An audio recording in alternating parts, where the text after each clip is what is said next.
पाकिस्तान के अरशद नदीम ने ओलंपिक्स की तारीख बदल दी। गोल्ड मेडल जीत कर कौम का सर फख्र से बुलंद कर दिया। नीरज चोपड़ा समेत कोई भी अरशद नदीम का मुकाबला ना कर सका।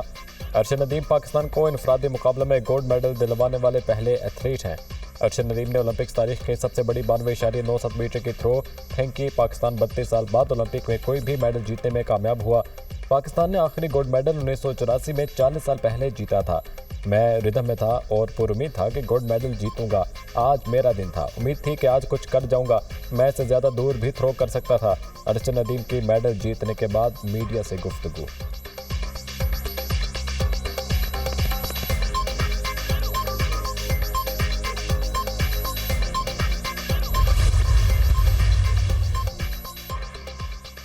अरशद नदीम की तारीखी कामयाबी पर सदर ममलिकत, वज़ीर आज़म और दीगर रहनुमाओं की मुबारकबाद। सदर ममलिकत ने कहा, अरशद नदीम आप पूरी कौम का फ़ख्र हैं। ओलंपिक्स रिकॉर्ड कायम करना तवील तरीन थ्रो बड़ा कारनामा है। वज़ीर आज़म शहबाज शरीफ कहते हैं, ओलंपिक की 118 साल तारीख में मुनफरद रिकॉर्ड कायम करने पर अरशद नदीम आप ढेरों मुबारकबाद के मुस्तहिक हैं। शाबाश अरशद नदीम, आपने कौम का सर फ़ख्र से बुलंद कर दिया। बिलावल भुट्टो ने भी अरशद नदीम को पेरिस ओलंपिक्स में गोल्ड मेडल जीतने पर मुबारकबाद दी।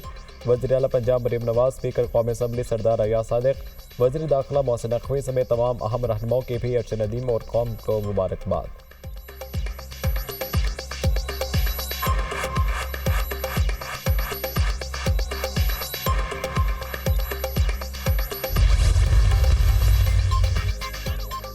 पाकिस्तान की मसाला अफवाज chairman joint chiefs of staff committee और सर्विसेज चीफ्स की अरशद नदीम और कौम को मुबारकबाद। अरशद नदीम ने गोल्ड मेडल जीत कर तारीख रकम कर दी। ये शानदार कामयाबी अरशद नदीम के गैर मतज़लज़ल लगन, साबित कदमी और मिसाली मेहनत का मुंह बोलता सबूत है। अरशद नदीम की कामयाबी पूरी कौम के लिए मशअल राह है। खिलाड़ी के तवक्को पाकिस्तानी सलाहियतों और अज़म का एक शानदार सबूत है। ये आलमी सतह पर मुल्क की बेहतरीन सलाहियतों का इजहार है। सर्विसेज चीफ्स का अरशद नदीम की कामयाबी पर पैगाम।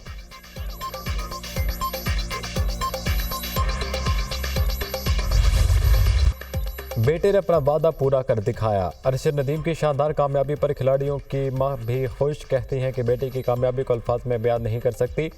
आज पूरी कौम की दुआएं कबूल हुई। उम्मीद है मुस्तकबिल में भी बेटा मुल्क का नाम रोशन करेगा।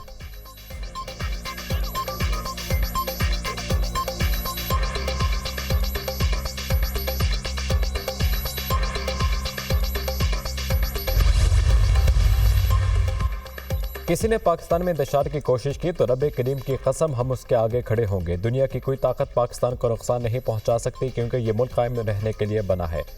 सोशल मीडिया के जरिए इंतशार फैलाया जाता है। अल्लाह के नज़दीक सबसे बड़ा जुर्म फसादी फिल अर्ज़ है। पाक फौज अल्लाह के हुक्म के मुताबिक फसादी फिल अर्ज़ के खात्मे के लिए जद्दोजहद कर रही है। उलमा को चाहिए कि वह इत्तेदाल पसंदी को माशरे में वापस लाएं और फसादी फिल अर्ज़ की नफ़ी करें। अल्लाह ताला का फरमान है कि दीन में जबर नहीं है। हम लोगों को कहते हैं कि एहतजाज करना है तो ज़रूर करें, लेकिन पुरअमन रहें। जो शरीयत और आइन को नहीं मानते, हम उन्हें पाकिस्तानी नहीं मानते। Army chief general Asim Munir का नेशनल उलमा कन्वेंशन से तारीख़ी खिताब। कहा, ख्वारिज एक बहुत बड़ा फितना है। पाकिस्तान ने 40 साल से ज़्यादा अरसे तक लाखों अफगानियों की मेहमान नवाजी की है। हम इन्हें समझा रहे हैं कि फितना ख्वारिज की खातिर अपने हमसाया बरादर इस्लामी ममालिक और दरीना दोस्त से मुखालिफत ना करें। दहशतगर्दी की जंग में हमारे पख्तून भाइयों और खैबर पख्तूनख्वा के अवाम ने बहुत कुर्बानियाँ दी हैं और हम उनकी काविशों को सराहते हुए उनके साथ खड़े हैं। जुराइम और स्मगलर्स माफिया दहशतगर्दी की पुष्ट पनाही कर रहे हैं। अगर रियासत की अहमियत जाननी है तो इराक, शाम और लीबिया से पूछो, जो ये कहते थे कि हमने दो कौमी नज़रिए को खलीज बंगाल से डबो दिया है, वो आज कहाँ है। कश्मीर तकसीम पाको हिंद का एक नामुकम्मल एजेंडा है। फ़लस्तीन और गज़ा पर ढाए जाने वाले मज़ालिम देखकर दिल खून के आंसू रोता है। फ़लस्तीन से हमें यह सबक मिलता है कि हमने अपनी हिफाजत खुद करनी है और पाकिस्तान को मजबूत बनाना है।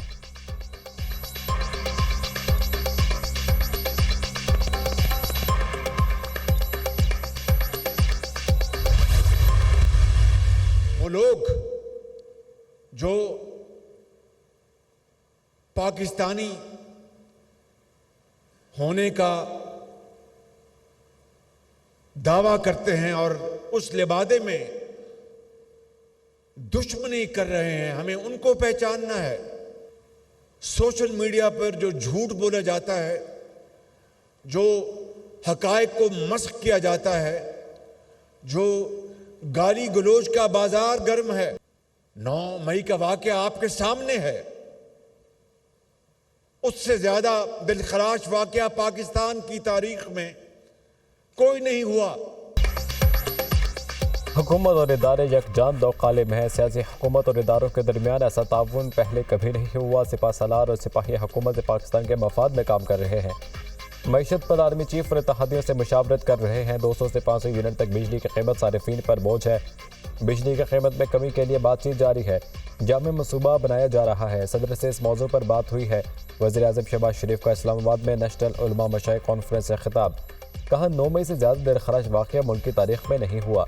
पाकिस्तानी होने का दावा करने वालों की मुल्क दुश्मनी को पहचानना होगा। ख़वारिज ने इस्लामी तारीख में तबाहकुन किरदार अदा किया। पाकिस्तान को जितनी आज कौमी यकजहती की ज़रूरत है शायद पहले कभी ना थी।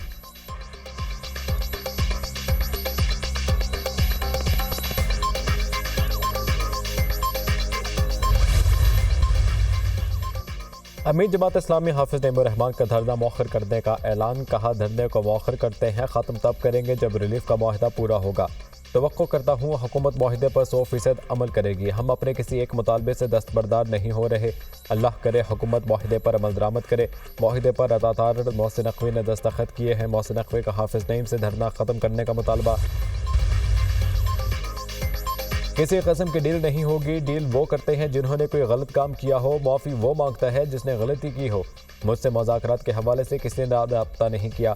मुज़ाकरात और माफ़ी के अलावा तीसरा रास्ता इंसाफ का है। 9 मई के वाक़यात की CCTV फुटेज मंजर आम पर लाई जाए। 9 मई के वाक़यात में मेरा कोई कारकुन मुलविस हुआ तो उसे पार्टी से निकाल दूंगा और माफ़ी मांग लूँगा। मौजूदा हुकूमत का 2 माह में धड़न तख्ता हो जाएगा। मेरे पास बहुत वक्त है। ये दलदल में फंसते जा रहे हैं। बानी PTI की अडियाला जेल में सहाफ़ियों से गुफ्तगू।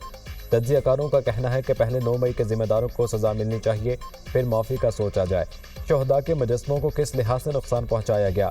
अगर हमलावरों का एहतसाब न हुआ तो कल कोई भी पार्टी गैरिजन जला सकती है। कानून कानून है। आप कसूरवार हैं तो सज़ा मिलेगी।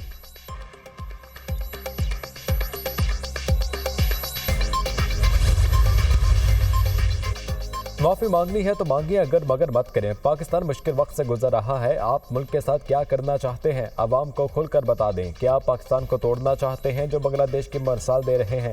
वज़ीर-ए-आज़म पेट्रोलियम सदीक़ मलिक की news conference.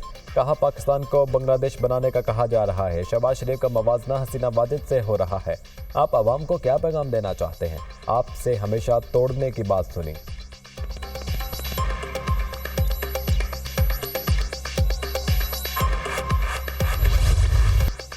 General Syed Asim Munir बानी PTI के पास करप्शन के सबूत लेकर गए थे। बानी PTI इस बात पर उनसे नाराज़ हो गए थे कि जनरल आसिम मुनीर से उस वक्त तकाजा किया जाता कि फ़लाँ जेल क्यों नहीं गया।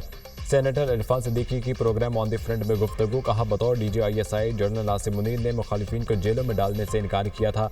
बानी PTI इसी वजह से उनसे नाराज़ थे।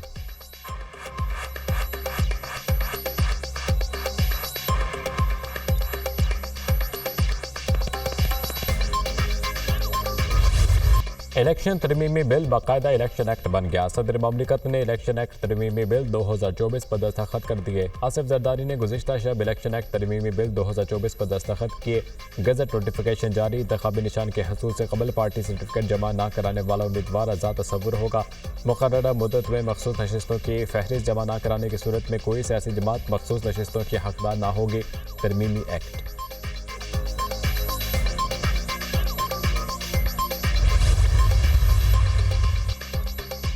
महंगी बिजली मजीद महंगी हो गई। बिजली की कीमतों में ₹2.56 फी यूनिट इजाफा। नेपरा ने इजाफे का नोटिफिकेशन जारी कर दिया। कीमतों में इजाफा जून की फ्यूल कॉस्ट एडजस्टमेंट के मद में किया गया। कीमतों का इतलाक सिर्फ 1 माह के लिए होगा। नेपरा ने जून के माहाना फ्यूल प्राइस एडजस्टमेंट का नोटिफिकेशन जारी कर दिया। माहाना फ्यूल एडजस्टमेंट के मद में बिजली सारिफीन से भारी वसूलियाँ। बिजली सारिफीन पर 2 माह में ₹5.89 फी यूनिट का बोझ डाला गया। फ्यूल कॉस्ट एडजस्टमेंट पर 18% GST भी आयद होता है। जुलाई के बिजली बिलों में फ्यूल प्राइस एडजस्टमेंट के मद में ₹3.33 फी यूनिट इजाफी वसूल किए गए। अगस्त के बिजली बिलों में ₹2.56 फी यूनिट इजाफी वसूल किए जाएंगे।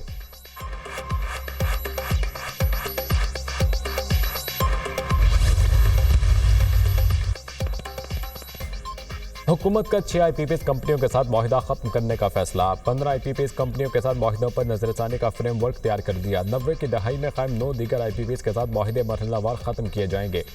हुकूमत का अगल Ahmad energy limited, Kohinoor energy, liberty power project के साथ मुआहिदे खत्म करने का फैसला। टिपाल एनर्जी लिमिटेड, अटक जनरेशन और कैपकुक के साथ भी मुआहिदा खत्म करने का फैसला। IPPs कंपनियों के साथ मुआहिदे में तोसी नहीं होगी। ज़राए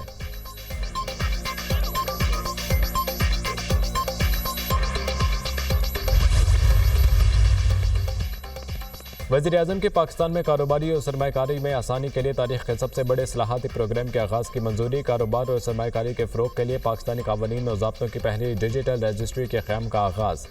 वज़ीर-ए-आज़म ने मनसूबे की फ़ंडिंग में दिलचस्पी का इजहार करने वाले बैनुल-अक़वामी इदारों का शुक्रिया अदा किया। मनसूबे की फ़ंडिंग में दिलचस्पी का इजहार करने वाले बैनुल-अक़वामी इदारों से मुआहदे को हतमी शक्ल देने की हिदायत कर दी। कहा, मनसूबे के पहले मरहले में इंतहाई अहमियत के हामिल शोबों की इस्लाहात शुरू की जाएँ। इजलासों में और मशावरत के साथ साथ मुतल्लिका हुकाम वज़ारत ने पॉलिसी इक़दाम का बरवक्त अमली नफाज यकीनी बनाए। मनसूबे के नफाज के लिए एक खसूसी कमेटी कायम कर दी जो अपनी तमाम तवज्जो इस मनसूबे पर अमल दरामद पर मरकूज करेगी।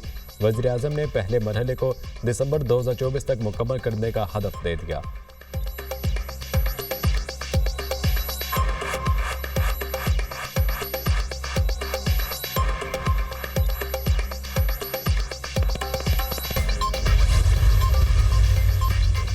वज़ीर-ए-आला पंजाब मरीम नवाज की मियाँ वाली आमद DHQ अस्पताल, ट्रामा सेंटर और जनरल अस्पताल के दौरे, मुख्तलिफ वार्ड्स का मुआयना किया। वज़ीर-ए-आला मरीम नवाज की MS ऑफिस और एडमिन ब्लॉक की रीवैम्पिंग पर इजहार नापसंदीदगी। कहा, अच्छा साफ सुथरा माहौल सबसे पहले मरीजों का हक है। ट्रामा सेंटर में मरीज से एक्सरे के पैसे लेने की शिकायत पर फौरी रिपोर्ट तलब कर ली। वज़ीर-ए-आला मरीम नवाज ने पेड्स एमरजेंसी में इलाज की मुंतज़िर बच्चे की पर्ची खुद बनवाई और इलाज शुरू कराया।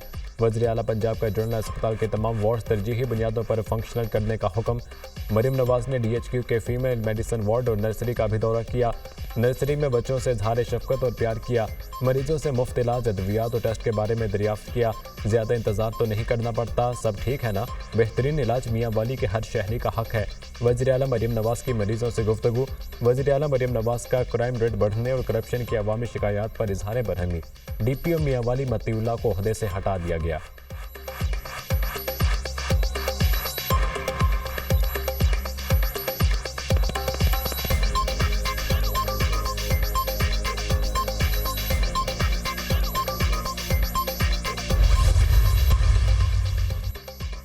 बांग्लादेश में नई बुरी हुकूमत ने हल्फ उठा लिया। डॉक्टर मोहम्मद यूनुस ने बुरी हुकूमत के चीफ एडवाइज़र का हल्फ उठाया।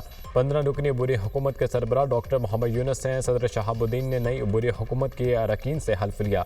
अरकान की तकरीब हल्फ बर्दारी ढाका के दरबार हॉल में हुई। तलबा तहरीक के दो अहम रहनुमा नाहिद इस्लाम और आसिफ महमूद भी मुशीरों में शामिल। नई बुरी हुकूमत में कोई सियासतदान शामिल नहीं। मुशीरों का इंतखाब सिविल सोसाइटी और मुख्तलिफ पेशावराना शोबों से किया जाएगा। डॉक्टर यूनुस ने मीडिया से गुफ्तगू में कहा, वतन वापसी पर खुशी हुई, तलबा ने मुल्क को बचाया।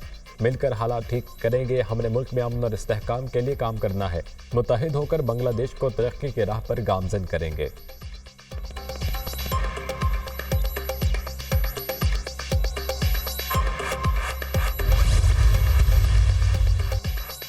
यूटिलिटी स्टोर्स पर चीनी की फी किलो कीमत में 5 रुपये इजाफे का फैसला। वज़ीर-ए-आज़म पैकेज के तहत यूटिलिटी स्टोर्स पर चीनी की नई फी किलो कीमत 114 रुपये हो जाएगी। यूटिलिटी स्टोर्स पर बगैर सब्सिडी वाली चीनी की कीमत भी 5 रुपये बढ़ेगी। आम सार्फिन के लिए यूटिलिटी स्टोर्स पर चीनी की फी किलो कीमत 160 रुपये होगी। ट्रांसपोर्टेशन चार्जेस बढ़ने के बायस चीनी की कीमतों में इजाफे का फैसला किया। हुकाम यूटिलिटी स्टोर्स चीनी की नई कीमतों में इजाफे का इतलाक आज से होगा। ज़राए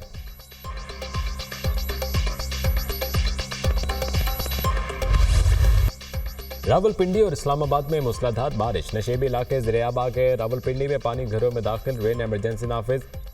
नालालई में कटारियाँ के मकाम पर पानी की सतह 22.5 फीट तक जा गई। कराची के मुख्तलिफ इलाकों में भी बादल बरस पड़े। मौसम खुशगवार। North Karachi, Surjani town, stadium road, Shahrah Faisal और सदर के इलाके में बूंदाबांदी। सवाबी में भी तूफानी बारिश। सड़कें तालाब का मंजर पेश करने लगी। नदी नालों में तोग़यानी। सवाबी के गांव में 4 अफराद सैलाबी पानी में फंस गए। रेस्क्यू वर्कर्स ने मुतासरा खतून को महफूज मकाम पर मुंतकिल कर दिया। दरियाए सिंध में चश्मा बिराज पर दरमियाने दर्जे का सैलाब। पानी का लेवल 640 फीट रिकॉर्ड। बिराज के तमाम 52 स्पिलवेज खोल दिए गए। गुड्डो बिराज पर भी पानी की सतह में मुसलसल इजाफा। बिराज से निकलने वाले BS फीडर किनाल बंद। पंजाब में मानसून बारिशों का स्पेल 14 अगस्त तक जारी रहने का इम्कान। बारिशों से दरियाओं, डैम्स और नदी नालों में पानी की सतह में इजाफा। मुमकिन सैलाबी खतरे के पेश नज़र इंतजाम मुकम्मल हैं। तर्जुमान PDM में।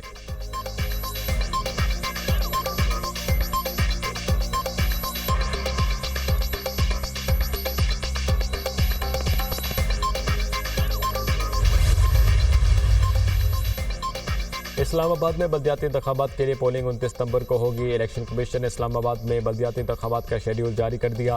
कागजात नामजदगी 20 अगस्त तक जमा कराए जा सकते हैं। इलेक्शन कमीशन ने मुमताज़ मुस्तफ़ा की वफात के बाद नशिस्त खाली करार दे दी।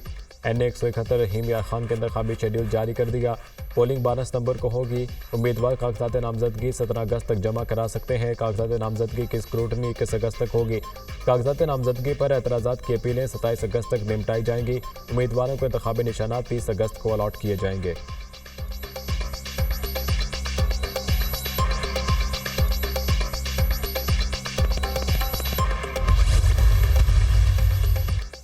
मस्जिद नबवी के इमामुल शेख डॉक्टर सलाह बिन मोहम्मद अल बदीर का 7 रोज़ा दौरे पाकिस्तान। सदर आसिफ अली जरदारी से डॉक्टर सलाह बिन मोहम्मद की मुलाकात। सदर जरदारी ने कहा कि मुस्लिम उम्मा को दरपेश चैलेंज पर काबू पाने के लिए मुस्लिम ममालिक के दरमियान मज़ीद इत्तेहाद और ताउन की ज़रूरत है। सदर ममलिकत का 2 तरफ़ा ताल्लुकात मज़ीद फ़रोग़ देने के पाकिस्तान के आज़म का यादा। मुअज़्ज़ज़ मेहमान ने कहा कि सऊदी अरब की क़यादत और अवाम पाकिस्तान के साथ ताल्लुकात को बहुत अहमियत देते हैं। डॉक्टर सलाह बिन मोहम्मद अल बदीर की पार्लियामेंट हाउस आमद। चेयरमैन सेनेट यूसुफ रज़ा गिलानी से मुलाकात। चेयरमैन सेनेट ने मुअज़्ज़ज़ मेहमान को पाकिस्तान आमद पर खुशामदीद कहा। मुलाकात में वफाकी वज़ीर मज़हबी अमूर चौधरी सालिक हुसैन और सऊदी सफ़ीर भी मौजूद थे। मस्जिद नबवी के इमाम फैसल मस्जिद में नमाज जुम्मा की इमामत करेंगे। डॉक्टर सलाह बिन मोहम्मद अल बदीर सदर वज़ीर आज़म और दीगर रहनुमाओं से मुलाकातें करेंगे। पाकिस्तानी उलमा कराम से भी मिलेंगे।